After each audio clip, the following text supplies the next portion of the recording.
We just moved and I'm trying to find the best lighting and best spot to do these videos with a pretty background until I get my office set up. I'm waiting on some supplies to come in for that. We ordered glass walls, and um, as with most things right now, there's some supply constraints on that. And so I'm waiting for them to come in. So this is my setup for now, my bathroom.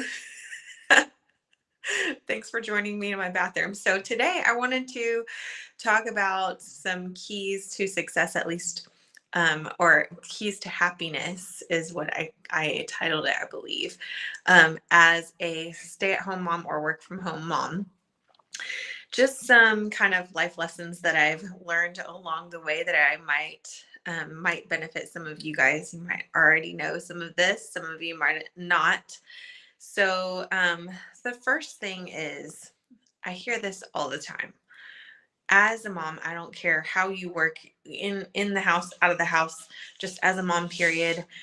Most of us have at some point some type of mom guilt and comparison to others, and wishing that we were a certain way, that our kids were a certain way, whatever the case may be. Stop it.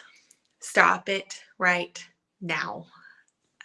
You were given these kids because you are the perfect mom for them, or at least that's what I believe. I don't think God makes mistakes. I think that he gave you the kids that you have because you are the perfect fit, and you are the one that knows what they need and how they need it. And for the most part, I know that there are exceptions in the world, but for the most part, if you're watching this and if you care enough to think about this subject and to have that mom guilt, I bet anything that you are exactly who you need to be and where you need to be to raise your kids the way that God intended. And so stop comparing. Tip number one for happiness is stop comparing yourself to any other and every other mom out there. You're doing the best you can with what you got, and your kids love you. They know you love them. At the end of the day, that's what matters, is that they are provided for the best that you can, and that you love them the best that you can. And the guilt just needs to leave. It has no place. So stop. And I know a lot of you struggle with anxiety on my friends list, and that can be a super trigger, is starting to get in your head and overthinking everything in your life, including and especially how you're raising your littles. And just know that you are exactly who you need to be and where you need to be right now, who you are. Now I lost my whole train of thought on the next one. So the next one, I should have notes, right? Yeah.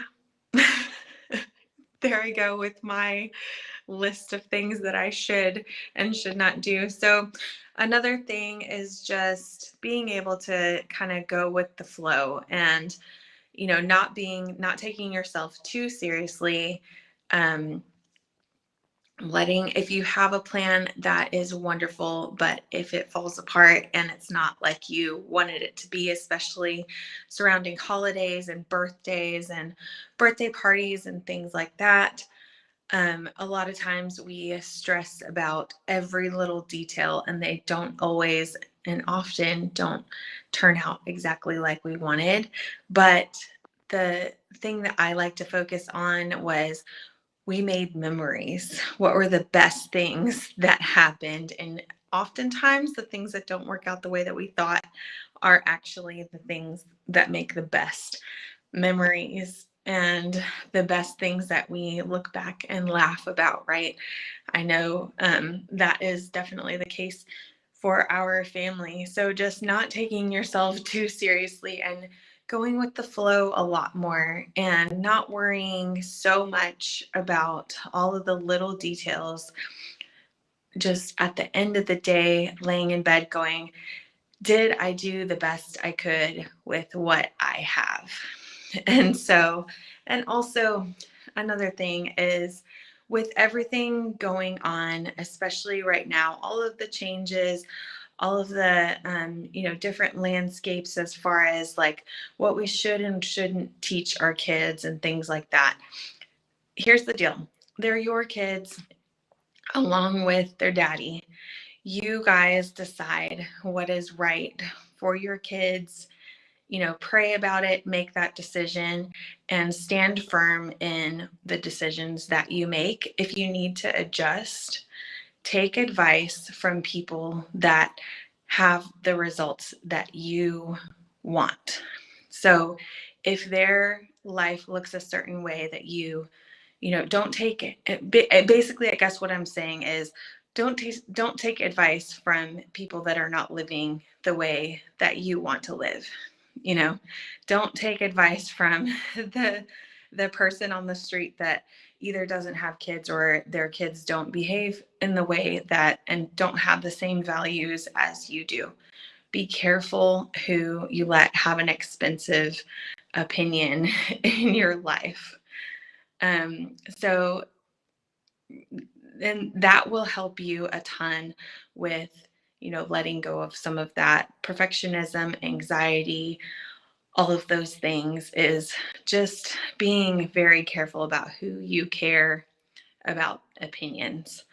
And so it took me a long time to step into that and realize that my life is my life. I do the best that I can based on, my prayer life, how I feel led, and what the decisions that our family makes for us that are best for us.